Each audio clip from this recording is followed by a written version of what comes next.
The Fed15 podcast is presented by Serving Those Who Serve, a financial planning practice serving federal government employees and retirees all over the country.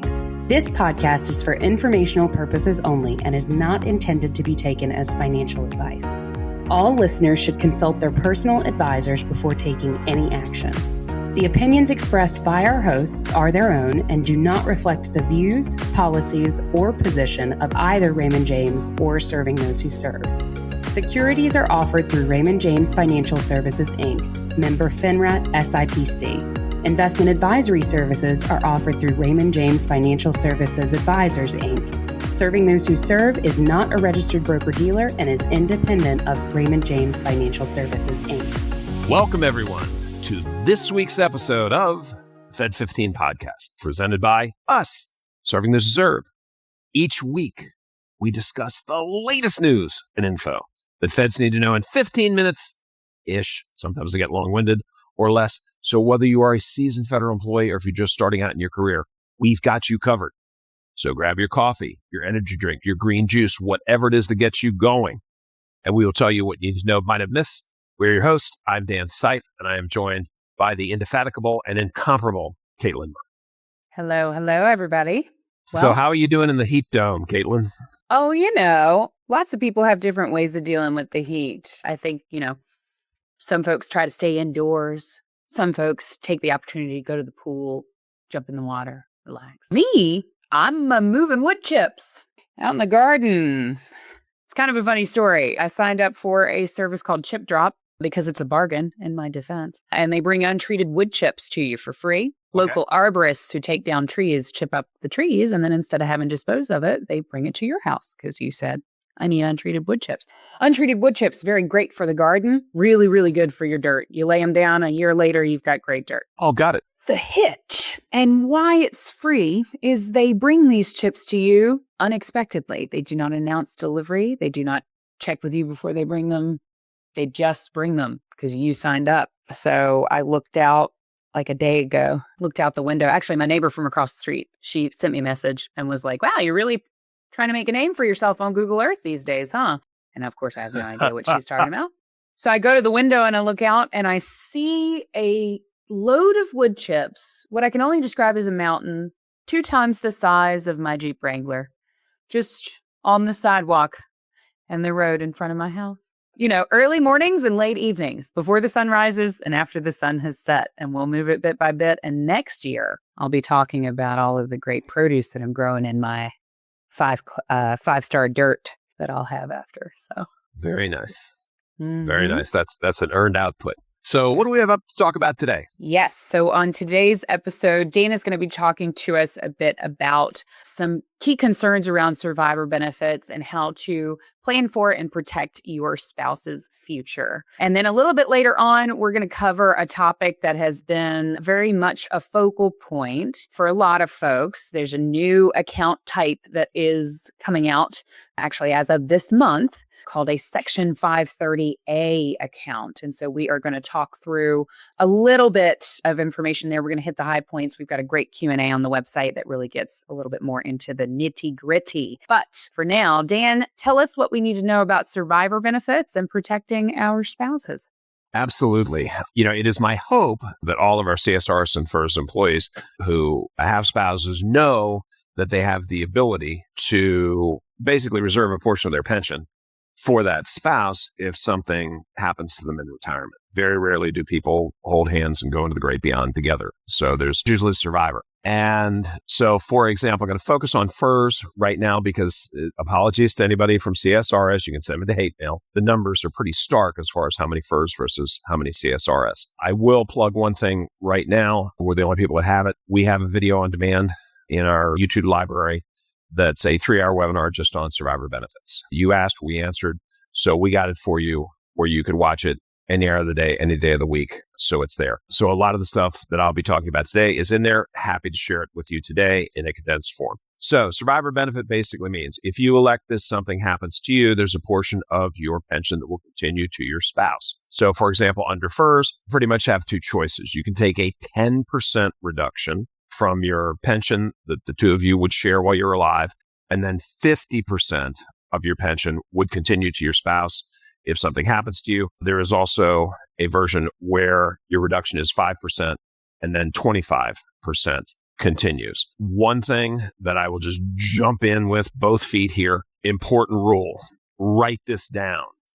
If you do not leave a survivor benefit, you may have a problem with your spouse having health insurance. So unless they're a Fed with their own plan or something like that, if they're relying upon you for health care and you don't leave a survivor benefit, that's it. Okay, it goes. There's no opportunity to trade that. So what you'll see, even in the article, and this is accurate, but I don't think it's the most important thing, that it's a core trade-off for more income today or protection later. Folks, I'm going to tell you this right now. I am an unabashed fan of the federal survivorship for a couple of reasons. Number one, and I'm going into the geek weeds here, this is not in the article, that 10% is a reduction, not a deduction. What does that mean? That means it comes out before tax. So for a whole heck of a lot of people, that's going to live, spend like a 7% reduction. So that's a nice thing, number one. Number two, whatever that dollar figure is, okay? So if it's $500 a month, that number doesn't go up, even though the rest of the system will be eligible for cost of living adjustments, things like that. That fixed cost stays there. So it becomes a better and better and better deal. People don't explain this. And if you are talking to someone who's going, well, you know, you can get an insurance policy. No, you can't. It doesn't work. Okay, I'll prove it over and over and over and over and over. Okay, so number one, out of the chute, the survivor benefit option as it's offered through FERS and CSRS is dynamite. Okay, so getting back to the article, I'm back on script now, Katelyn, I'm okay. The survivor benefit elections affect more than pension income. Yes, if your spouse is on your FEHB and you don't go with survivorship, that's going to stop. And that is a huge blow going out further. Now, does that mean absolutely positively every single situation take the survivorship?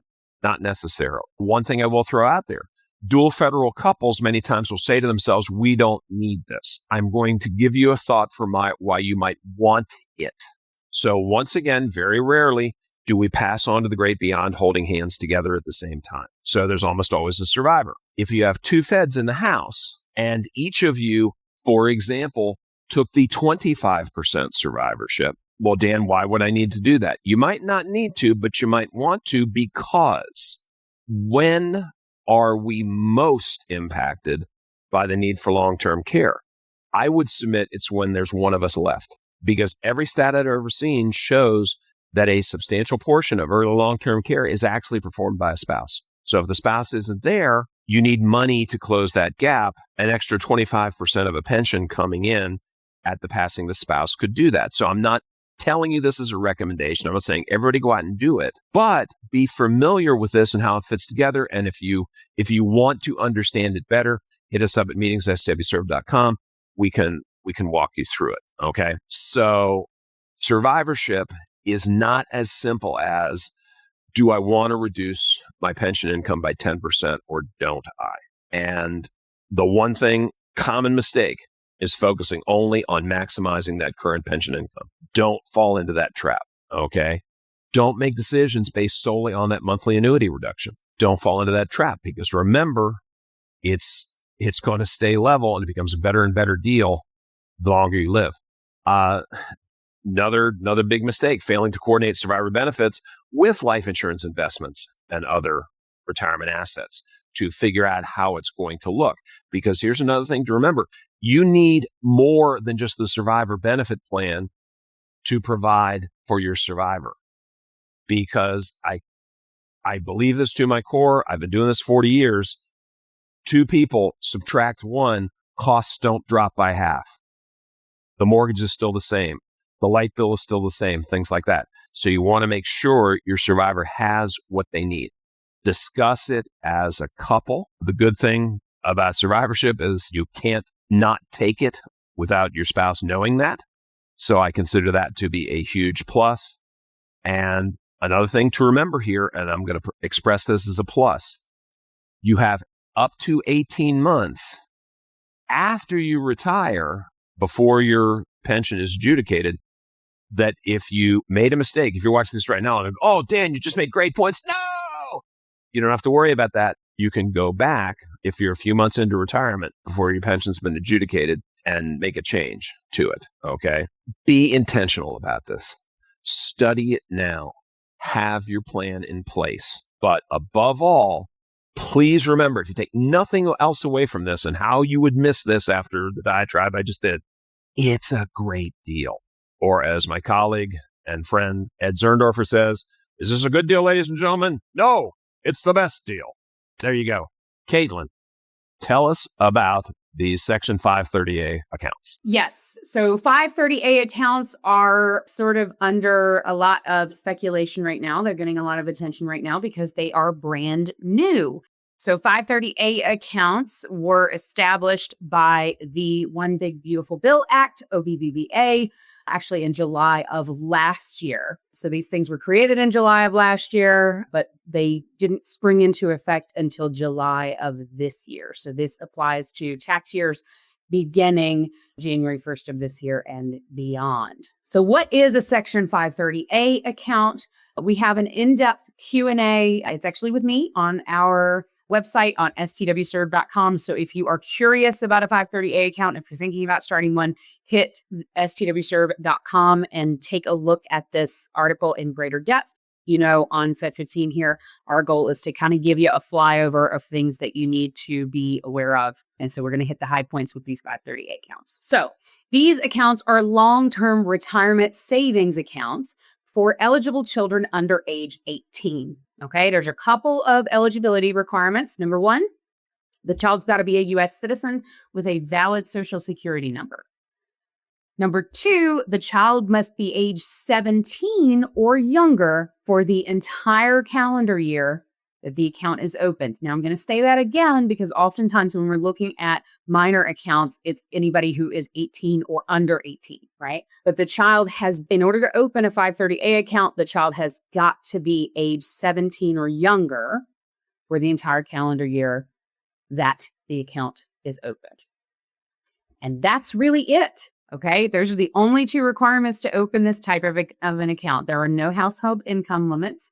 Earned income is not required to make contributions to these Section 530A accounts. And there's a really interesting kicker where eligible children, meaning U.S. citizens with valid Social Security numbers who are age 17 or younger for the entire calendar year that the account is open, those guys, if you've got a child who is born between January 1st of 2025 and December 31st of 2028, they may qualify for a one-time $1,000 federal seed contribution to their Section 530A account if the account is opened between 2026 and 2028. Okay, so these accounts go live on July, I believe it's July 4th of this year, but obviously that's a holiday. So I think it's July 6th. That actually works out to be the Monday. Yeah, July 6th is when they actually go live. They are held at the U.S. Treasury, which is kind of interesting because lots of other kind of custodial accounts, you can hold them at any kind of custodian. These accounts are specifically held at the U.S. Treasury, and parents or guardians can register online or they can submit IRS Form 4547 in order to open and fund a Section 530A. Okay.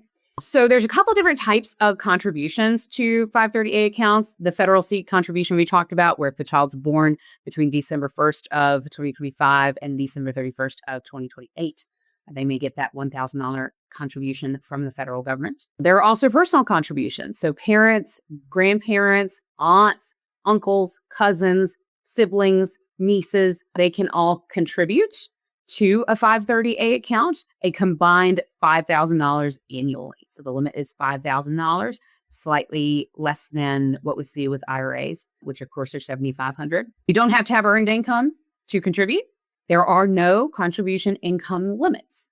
So nobody can make too much money to put money into a 530A account. And the contributions are made with after-tax dollars. They're not tax deductible, so it's not lowering your taxable income in the current tax year. And they must be made, all contributions must be made by December 31st of that tax year. Okay? We'll come back to that after tax issue in just a second, because that actually presents a little little bit of a hairy situation. There are employer contributions, believe it or not, to Section 530A accounts. Now, I wouldn't get too excited because these are brand new account types. I'm not sure I'm not sure how many employers are going to be offering this as a benefit for their employees, but if they wanted to, or if you are a solo practitioner and you have a business, employers can contribute up to $2,500 annually towards an employee's 530A in the event of like a family-owned business, or to an employee's child's account. And those do count towards the $5,000 annual personal contribution limit. They are excluded from employee taxable income, and it is tax deductible for the employer. Hang on a second. I'm not reporting it as part of my taxable income, so I'm not paying taxes on it. And my employer is taking a tax deduction. What does that mean? It means the contribution's made on a pre-tax basis. So employer contributions, and by the way, federal seed contributions, both made on a pre-tax basis.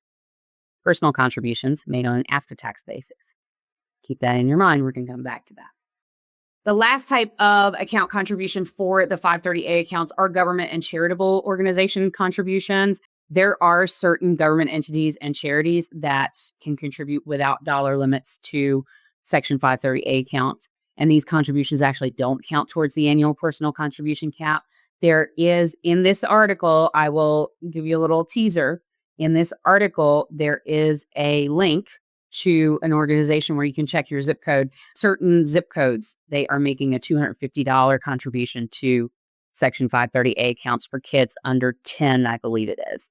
There's a certain foundation that's doing that, and it is in the article. I'm not going to tell you about it here because I want you to go read that article. Okay, so these accounts are obviously for minors. So what happens when a minor is no longer a minor? Well, in the case of 530A accounts, beginning January 1 of the year the beneficiary turns 18. Let me repeat that. Not on the 18th birthday. Beginning January 1 of the year the beneficiary is going to turn 18, the account automatically converts to a traditional IRA and the beneficiary assumes full control. Okay? So, again, we're coming back to that tax issue. But I need to tell you that before age 18, your investments in a 530A account are limited to low-cost mutual funds or ETFs that track the S&P 500 or other qualifying U.S. equity indexes. What does that mean? It means no bond funds. It means no international. It means no small cap. It means not very much value stock. It is largely the S&P 500 or U.S. large cap growth indexes. The funds have to invest in at least 90% U.S. companies and have expense ratios that are no greater than 0.10%, which is great. And again, January 1 of the year the child turns 18, automatically converts to a traditional IRA. Now, here's the issue that I have. There is a tax basis problem inherent in how these accounts are created, because if this account is going to immediately turn into a traditional IRA and you have funded it for your child with $5,000 on an after-tax basis, then your contributions that have gone into the account are after-tax dollars. But the earnings on that amount are going to be taxed as income. But if the account transitions to a traditional IRA, you've got a basis issue because you have after-tax dollars and pre-tax earnings both in that account.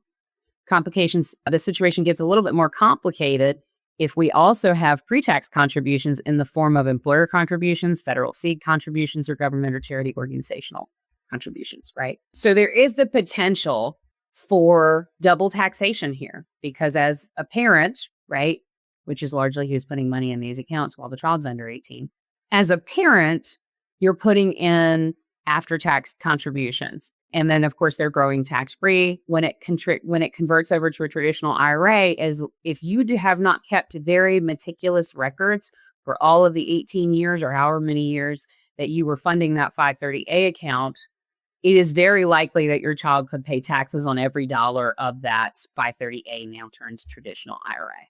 It's a little bit messy, right? We don't love that. Of course, once the 530A account converts over to a traditional IRA, the standard traditional IRA distribution rules apply, right? So every dollar is taxed as income at the child's income tax bracket at the time that the money's taken out, and they can't pull it out until 59.5 without a 10% early withdrawal penalty. Okay, so Essentially, once January 1st of the year, the child's turning 18, it is straight IRA rules. But if you have funded this thing with personal contributions, you've got that situation with double taxation. So I don't love that aspect. If you're a great record keeper, then maybe you could keep those records and pass those on to your kid. But remember, the kid's not pulling money out of these things without an early withdrawal penalty until 59 and a half. So you're going to have to hold on to those records for a long time. You're going to have to hold those records until they turn 18, and then they're going to have to hold those records until they're 59 and a half. So I do see some complications there. If we break the math out for what double taxation on $5,000 for 18 years would be, it's probably not that much money, but the principle of the thing is just a little messy for me, okay? However, there are some awesome planning opportunities for 530A accounts. I see most opportunities in the realm of folks who own their own businesses. Because if you can make employer contributions of $2,500 a year that are pre-tax, not only do you get a deduction for your business, potentially, you also get to put that money away on a pre-tax basis. And then we have no tax basis issue, right? As long as there aren't personal contributions, then it's all pre-tax dollars, right? The federal government contributions, all pre-tax dollars. Charitable organization contributions, also pre-tax dollars, right? So as long as we don't have any personal contributions that are going into that 530A account, shouldn't be a big deal. Now, what if I just want to open a 530A account and get the $1,000 of federal seed money because I have a child who's born between January 1 of 2025 and December 31 of 2020? You could certainly do that. We did crunch the math on that, assuming a 6% annual return, which of course in real life we can assume nothing because returns are not guaranteed. But if we assume a 6% annual return and you only opened a 530A account and got the $1,000 federal contribution, by age 18, that child would have $2,800, just over $2,800 actually. And by age 60, when they could actually pull the money out, they would have just under $33,000. And that's for doing nothing other than opening the account and getting the federal contribution, okay? It's not a ton of money, but it's something. We did also crunch the math on if you opened this kind of an account, the 530A account, got the $1,000 federal seed money, and got the $250 charitable contribution. And that's worked out basically to over $3,500 by age 18. And by age 60, we were at like $41,000. Okay, so kind of similar there. Now, business owners, if you open this account as a business owner and you fund it with $2,500 annually through the business, you take that business tax deduction, you avoid the basis issues. That account could be just over $80,000 by age 18 and approximately $925,000 by the time the child turns 60. That is also assuming a 6% annual return. So that's why I say the biggest opportunity that I see here on these 530A accounts are largely for business owners that are going to be able to do that $2,500 annual contribution. The other thing we can think about with 530A accounts, potentials for Roth conversions later on down the line. The account converts from a 530A account to a traditional IRA January 1 of the year the child turns 18. Very early in the child's career when they're not earning a ton of money, but when they're out of college, we then look at doing a Roth conversion. That could be brilliant, right? Depending on what the tax bracket the student is in. Typically when you're young, you're in a little bit lower of a tax bracket. We'll see how things go. There's always the potential that legislation could be passed to increase taxes. And then that could, go belly up. But there is the potential for once that 530A account converts to a traditional IRA, you could look at doing a Roth conversion potentially, because of course, an account that has $41,000 of tax-free money is going to be worth more than $41,000 of pre-tax money. So something to think about there. I think that this is definitely an and not an or situation. And what I mean by that is that there are lots of great accounts that exist for minors that are helpful for saving for college, for saving for, future house purchases, things like that. This is something that you would add on to the investing that you're already doing for your child. It's certainly not a replacement. It's not comprehensive in any way. It's really focused on the long term and less about the midterm or certainly the near term. So those are 530A accounts. If you're curious to learn more, you can hit our website at STWServe.com. The interview is kind of a Q&A style, so it makes it fairly approachable, but hopefully you will learn a lot there and you can find that organization that is giving charitable contributions to 530A accounts in certain zip codes. So be sure to check that out. And with that said, that is actually all of the time that we have for today. But you know that we'll be back next week to bring you all the latest updates that you need to make informed decisions about your career and financial well-being as a Fed. Absolutely. And, analytics shows us that 78% of the folks watching our videos, and there's a bunch of you, are not subscribed. So please subscribe to this podcast on our YouTube channel and on Spotify so you never miss an episode. And please remember to share it with friends and colleagues. But the other thing is, when you subscribe, you are essentially telling the algorithm that this is good content that helps Feds. And then it will be shown to more Feds who are out there trying to find information. Please remember, folks, in these last 18 months, we had people that had to make life-changing decisions with 7 days notice and couldn't get answers from personnel, things like that.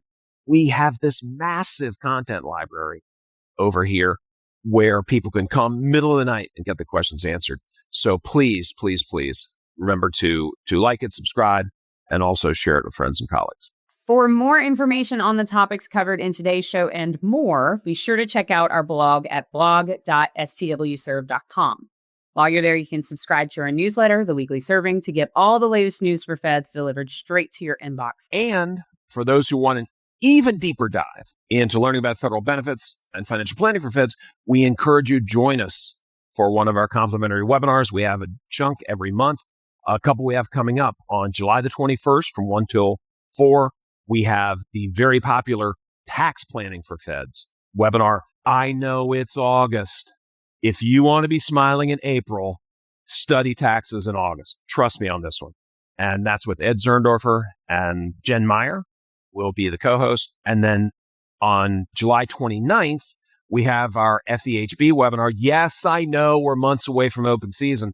This is the time to learn. This is the time to understand the options that you have so you can make the most of that open season, because it comes fast and it's over fast.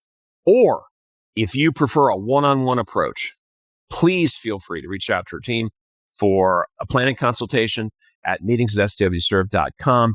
We will help you any way we can. Thank you for listening to the Fed15. I'm Katelyn Murray, and he's Dan Sight, and we'll see you next week. And actually, Katelyn, I won't see you all next week. I am spiriting Miss Mary away on vacation, so you'll miss me for 2 weeks. I'm sure there'll be amazing co-hosts that will be in on this, and you'll forget I even existed. But I'm not bitter about that.